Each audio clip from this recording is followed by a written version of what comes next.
honestly, I've learned that even if you have a job, it's risky. Here's why. If you have one job, you lose your job, you put all your eggs in one basket. But That's if you right. diversify your portfolio, say you got a job, two jobs, side hustle, some investments, you have things other than your job making money for you. So you have some, not really security, but you have more of a stable nest egg opposed to nothing at all with one job. Hello, everyone. Welcome to Bartelle's Money Talk. I'm Johnny. And I am Theresa, and today we have with us Mr. Dakota Grady, and he's going to tell you how to manage your finances and as well as your taxes. So, can you give us an introduction to yourself today, Dakota? So first and foremost, thank y'all for having me on our show, Miss Theresa and Johnny. And yes, I am Dakota Grady, and I help people do three things: pay off debt, help them to start a business so they can make more income, and third, help them stay out of the hot water with the IRS. That's simple. Well, so you help people start businesses also. Ooh. Yes. So basically, I do accounting and taxes, and I help people to manage their business finances. Because I know that some people, for example, my target audience is practitioners, MPs, owners, practitioner entrepreneurs, med bonds, estheticians. They went to school to help people with health and beauty, right? They didn't go to school for accounting and taxes. So they're trying to start a business. They start a business, they're making money, but they're not managing their money because one, they're not bookkeepers or accountants or CPAs. Right. So they're making money, got a lot going out, coming in, and then try to get a loan. They don't have what's important, which is the financial statement. So I help them to manage their finances on the business side. And if they want to make more money, again, one reason why I help people start businesses is because they make low income. In fact, stat says here, according to actually TIA CREF, it says that 34% of Blacks correctly answered the personal finance index questions in 2023. So that's why I help Black folks, us. I love everybody, but I'm focusing on us to help us make more income. Okay, and so I need you to tell the audience how you ended up being an entrepreneur yourself. Great question. Well, so I was doing accounting and taxes for a company in Tennessee, and this is my fourth time, right, getting fired. I was fired in March 2020 during the pandemic. And that fourth time, it's like, well, I was busted, disgusted, and it really hurt because I had been giving my all to people, helping them with their business. And you have a job, you're working for somebody else, making them money, right? So I lost my job, and my wife encouraged me to start a business. So next month, I started my business doing accounting and taxes for businesses, and haven't looked back since then. Wonderful. So you were able to make a living. You stepped out on faith. You took a risk. You had lost your job anyway, but you took a risk and started your own business. Yes, I mean, honestly, I've learned that even if you have a job, it's risky. Here's why. If you have one job, you lose your job, you put all your eggs in one basket. But That's if you right. diversify your portfolio, say you got a job, two jobs, side hustle, some investments, you have things other than your job making money for you. So you have some, not really security, but you have more of a stable nest egg opposed to nothing at all with one job. So this is a burning question. When you started out as an entrepreneur, did it take a lot of capital for you to do this? Because there's a lot of people who may want to start their own business. They may even want to start a side hustle. Can you tell us about the capital that you needed, or if you even needed any? Well, on my side, I didn't have to have any capital because I already had one, my intellectual capital, my mind. Whoa. Two, I had a laptop already. And three, I already had the software needed to basically do accounting for other people. And because I had QuickBooks as well for my business, because I was doing stuff, I was working a side hustle, even having a job. So I had the software already.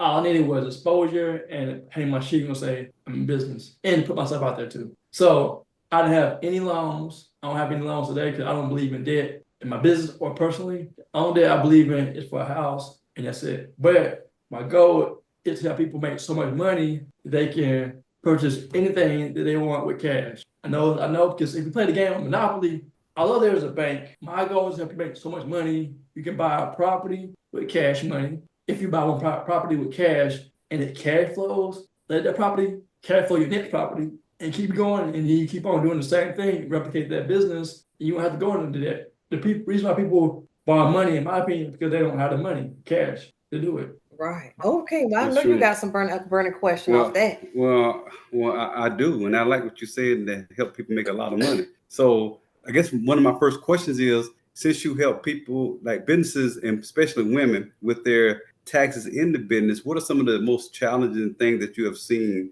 with the business that women run when it comes to taxes? What are some of the challenges, the common challenges? Great question. I would say not filing taxes because Wow. I know some people, they may have themselves on social media. They're doing things, not saying I want to put them down, but they're doing things, showing people they're out in the community. But when you look at their business, when I talk to them, some of them don't even have bookkeeping. Without bookkeeping, you can't do your taxes. Without bookkeeping, you can't value your business. Without bookkeeping, you don't know if you're spending too much money or if you're making money. So they don't have bookkeeping, which leads to them not paying taxes. And one lady I talked to, it's probably about a year ago, sometime, she hadn't filed taxes, I think she said 2 years. But if I see on social media, she's doing things, which is good. She's growing her business, getting customers and clients, but behind the scenes, because I talked to her personally, she's not doing what she needs to do. So if she wants to get a loan, she would have the financial statements to do that. So I think that's the biggest thing. People aren't doing the bookkeeping. And they'll ask me, well, what are some tax strategies that I can use in my business? First thing I say, bookkeeping, because bookkeeping reduces your taxable income. If you have income, no expenses, you can pay tax on all the income. But if you have expenses reduce the income that you would pay if you didn't have expenses. So, Dakota, if I heard you correctly, I heard you say women don't file their taxes. Well, some guys don't either because I talked to her. And it's happening. I mean, she was doing accounting too. No, she no longer does it. So she talked to me about it. She said I guess her client, a person she knows, it was he hadn't filed taxes in like 4 years. So not just women, guys are the same. But again, my niche, because I deal with women more than the guys, and that's what I see. Well, why do you think women and your few men don't file taxes? Well, I had a client that told me she was in the military.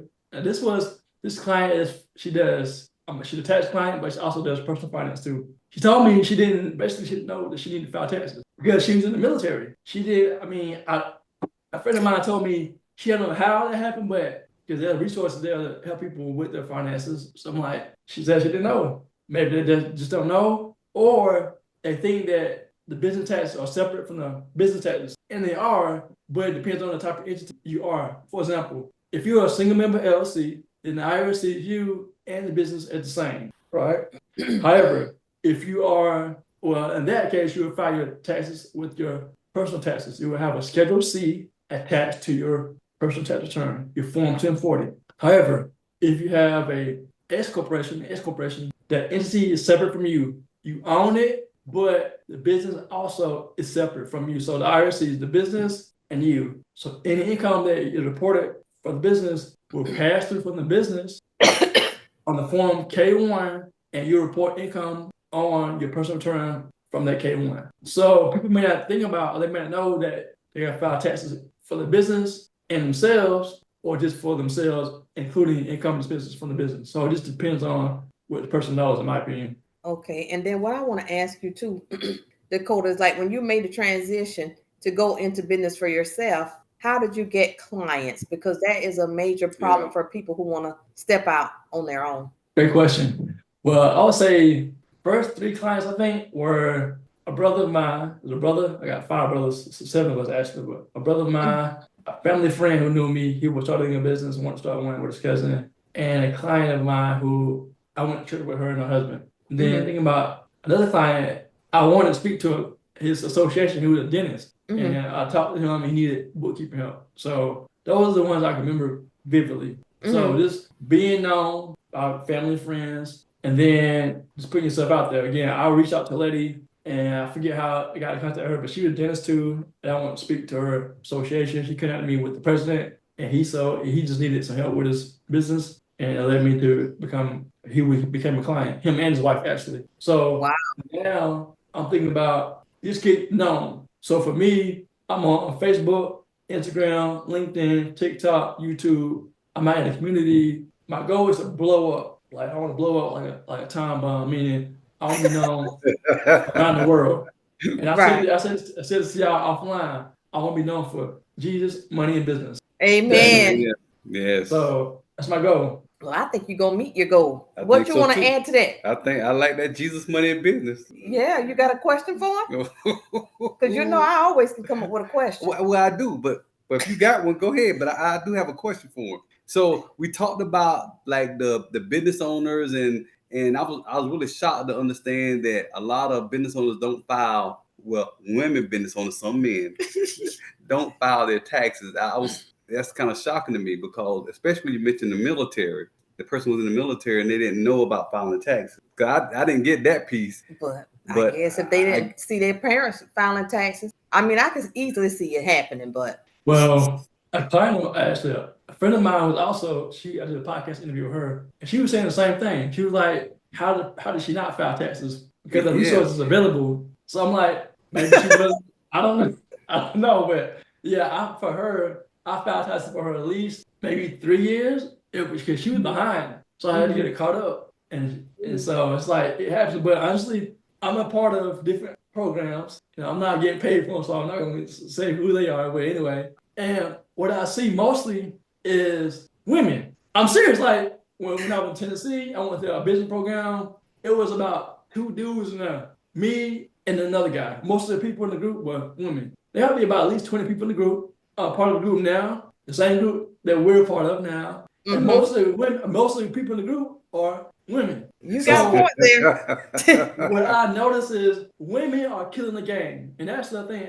African American women are one of the fastest growing markets for entrepreneurship, if I'm not mistaken. So my question is, I'm like, where are we? I mean, where the dudes at? Like, what are we doing? Because I'm trying to blow up, but I'm like, I'm gonna blow up with you. don't like me though. So I don't know. I mean, Jenny, your thoughts?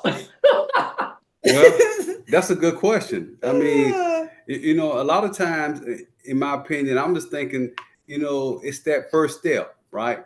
You got to take the step of faith. And if you don't do that, then you always be back like, well, I think I might do it. And you never take that first step of faith. And because like yourself, you took that first step, and look at you now. Because you took the first step, then God has something to work with, right? And then now you about to blow up. You gonna say boom after a while. You gonna blow up. I'm about to be like, Dakota, I need your autograph. Remember, you was down here with us. We on our way. We trying to catch you. And so we go ahead.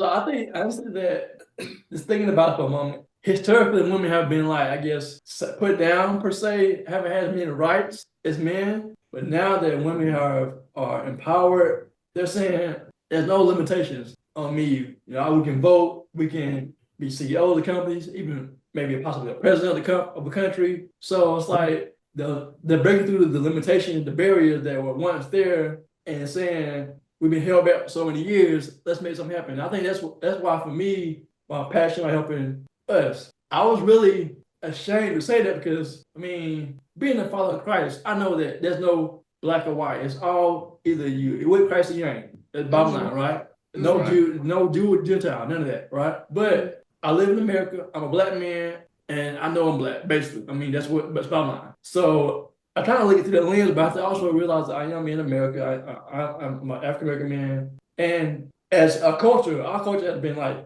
put down so many years. So I want to help uplift us. And again, I'm for everybody, but my passion, my desire, my help, I want to help us prosper and grow, because even our communities are low value because we don't value them. And when you think about buying things, you buy low, sell high. Right. And our communities aren't the best, so they're low value, and people see the value that we don't see, and then they come in and take our value and the property, build it up, push us out. And I'm like, so what I know about us, we made $1.6 trillion as people, right?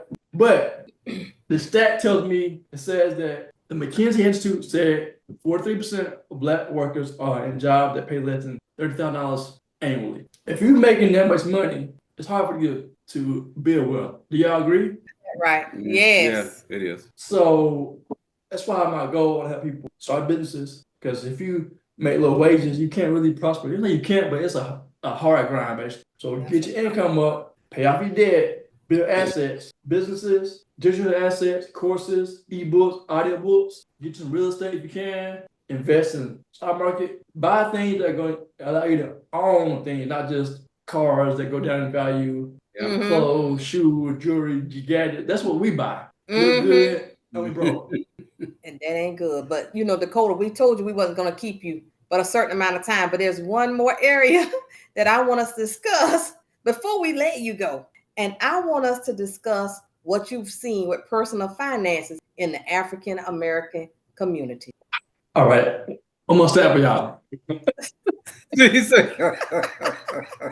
All right. So again, what I know is we know how to borrow money, but we don't know how to manage our money. I've seen that in our community up close in the stat as well. And then it says here, Harvard University says 45.3% of Black households own homes in 2022 compared to 74% of white households. Stats now. So we don't know how to handle our finances. We don't make a lot of income, and we don't own homes compared to our counterparts. Mm-hmm. And this is a stats I've researched. So my goal is to break that, help us make more money, and we can have more money, we can buy stuff, own stuff, but we got to change our mindset too, because again, we aren't used to seeing things like, for example, I didn't see many entrepreneurs when I grew up in South Carolina. I saw like 3. It was the mortuary, my dentist, and a little slow store in my aunt's neighborhood. That was it. Mm-hmm. Everybody else sold drugs or weed or whatever. So they were entrepreneurs, but not legit entrepreneurs. So I want to help people start businesses to make more money and then manage that money. Because if they make a lot of money and don't manage it, they'll be broke. So my goal is to help them make money, manage it, and then if they make a lot of money, they can give back to the community, create stores, stores in our communities, businesses, all of everything that we don't have in our community that we go to other people for. Because our dollars need to circulate in our community, opposed to getting paid and going out the door to somebody else's community. That's right. Yes. And a lot of what I know about money in Black families, we take it from ourselves. Like when we first got married, Dakota, we didn't know nothing. Mm-hmm. But then I learned that everything that we do need to know, it has been put in a book. Mm-hmm. And so we had to teach ourselves, which changed our mindset. And so the reason for our podcast is to help people change their mindset with money, to give people ideas about money from different perspectives so that they can have money. Yeah. But my concern is, with the Black race, our people, we don't get into books. We just settle for living from paycheck to paycheck. And we settle for just watching TV and not necessarily picking up a book or audio book and listening to it or reading. So, So what are your thoughts? And a budget. Oh my gosh, they don't even have the patience to do a budget. What? They just trying to make it from one paycheck to the next paycheck. And so since you're on here and one of your goals is personal finance, can you give some advice or some encouraging words? It don't matter what color, but we definitely trying to help Black people. I would say, honestly, like for someone to move from A to B, there must be a desire, right? Mm-hmm. If you are in pain, there must be a desire to get off that pain. But I believe, like you mentioned earlier, it's the mindset. Because I grew up in the hood, right? I've been shot at.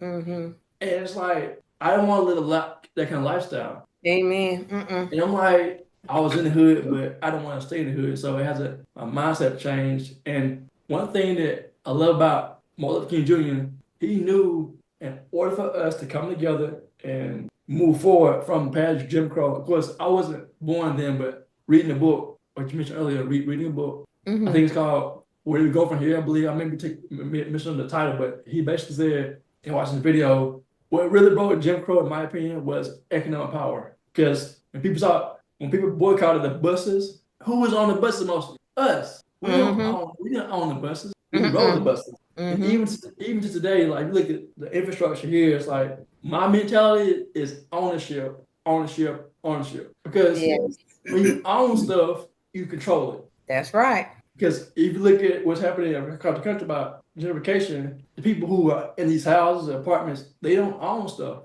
We're fighting over stuff in gangs, over property that we don't even own, killing each other over a pair of shoes. I'm like, bruh, what are you doing? Like, change your mind. Like, you, instead of waiting in line for them Jordans, go see how you could create and invest the money in Jordan or in Nike or whatever to make some money. You kill somebody over some shoes, or you kill somebody over a color or a hood. I'm like, the hood, you don't even own it. You're renting space. Right. So we got a lot of work to do in our culture. Yeah. And if we realize how much power we have collectively, income-wise, not only that, our influence, man, we are the culture. We make changes. Like, if people realize that how much power we have, like, what are y'all doing? Right. And we smart. Yes, it is. They just got to activate it. What you want to add? No, that's true. I mean, what Dakota said is all of it spot on, because the ownership, when you own something, you have some say in it, right? Because you own it. But when you don't own it, then you don't have no say. It's more like somebody else can make the say for you. So yeah, I love that. So with that, especially talking about this, we're gonna switch back to like the generational wealth building, right? What are some of the things that you think that could help like African Americans community kind of change their mindset to think more ownership and building generational wealth? I think people gotta see stuff, right? They have to see stuff. For me, you go to my page, I'm not flashy. I keep it raw, keep it real. I tell you the facts. I'm not going to Dubai, taking trips around the world. Flashy, I ain't got no Beamer, no Benz. I got a Honda Accord, a Honda Civic I should pay for cash. Like, I ain't putting no, I'm not capping it to say. I'm keeping it real. And I believe people are looking for something. Oh, and for us, we gotta see some bling, some jewelry, taking a trip. We gotta see a false narrative in order to change our life. False narrative. And I'm like, I've read 2 books. How many people you know wrote books who African American, right? Not many that I know, at least. But it's like I'm telling people stuff, and even my family members, I'm like, I know how to handle money, and like they bypass, like I'm not even. They don't know me. Oh, they know I know what I'm talking about. Even my friends and family, like they see me, I'm like, oh, but I see them doing stuff that have been prevented if they came and talk to me. And even I think for us, I think in the email you asked me, why am I focusing on women, right? Because women are the ones who say, help me, I need your help. I'm willing to buy something from you. I'm willing to put my money where my mouth is. Guys aren't so much. Now I do have guy clients, but mostly tax clients. And so I'm like, I think we have a lot of pride, or we think we can do. We know more as about guys. Women are more open to say, help me. I don't care. I'll pay for it. Help me with this. And plus, women have the finances in most households. I think that's why women are more attracted to me trying to help them. But to answer the question, I think they have to see someone doing something that they want to do and believe that they can do it. And then that person has to be willing to say, yo, I'm willing to change my life, my mindset, and take action towards it. Not just look, read, put the book down, and don't change. Yeah, and so leaning off that, we're going to let you go in a few minutes. But I need you to say a word to your brothers and sisters who look at their tax refund as a payday. And see, in my mind, that's almost like a poverty mindset. But let's talk about, income tax. I'm getting my new car. Come on, bring it on, Dakota. One thing I see for us is like we get a refund and we just blow it. We get like a lot of refunds because we claim people kids or whatever. Or we may have a lot of kids ourselves. We get money and we spend it without a plan. And then we are broke again. Like, what are you doing? Use that money for savings, paying off debt, or moving forward, investing or something. Don't waste it. But again, it's a mindset. We go buy Jordans. We got a closet full of Jordans. When the next pair of J's come out, we can get in line for those, or next Yeezys, or whatever the hot thing is now. Games. We're focused on things that are distracting us from the real issue. And the real issue is lack of income and lack of ownership, in my opinion. Because most people, if you go down any street, in my opinion, in the country, it's not like, but even in a black neighborhood, you don't see many black businesses. And honestly, I mean, yeah, even as an entrepreneur, in my opinion, man, it's still a struggle, but you got to push past that color barrier and get to people who really need your help. So I would say change your mindset about your refund, use it wisely, and yeah, just don't make it like a payday and then you back to square one again. You're like, with my money in, I wait to the next tax return to live my life. No, live your life through the year, get your money plan, i.e. a budget, live within your means, make a ton of money, get out of debt, and then use that money to build a business. That's right. Get some real estate, invest in the stock market if you can, but do something different. Don't keep doing the same thing. I like that. You want to add anything to that? Do something different, not the same thing. Right. I like that too. I love it. I like that too. And you mentioned, we didn't ask you this, but you mentioned you have written 2 books, right? Could you say the name of your books that you already like published out there? Put it out there. All right. If you want to blow up, you got to put it out there. Yeah, that's right, y'all. So first book is called Financial Hope. You can find it online at actually Amazon, DakotaGrady.com, the website. Copy of it there.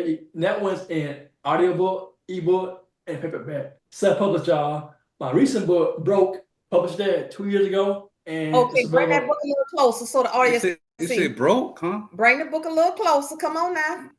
Wow, Broke Secrets to Fix America's Financial Crisis. Okay, where can this be found? You found on my website at DakotaGrady.com, and you find it online at Amazon, Barnes & Noble. Hey, Walmart may have it too, so find it online.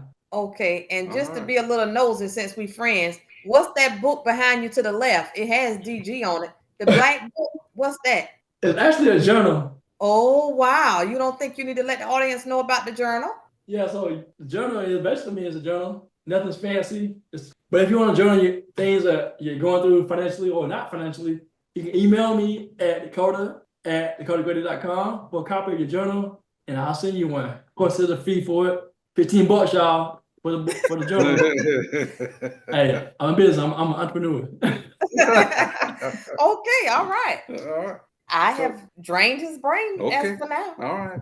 Well, before we close out, any golden nuggets you want to share with the audience that you think would be impactful to them? So, like, whatever you want to achieve, you got to have a mindset that you can achieve it, and then you got to execute the plan. So many people have dreams, hopes, desires that they are afraid to execute, right? And I actually heard that the richest place in America or in the world is a cemetery. Here's why.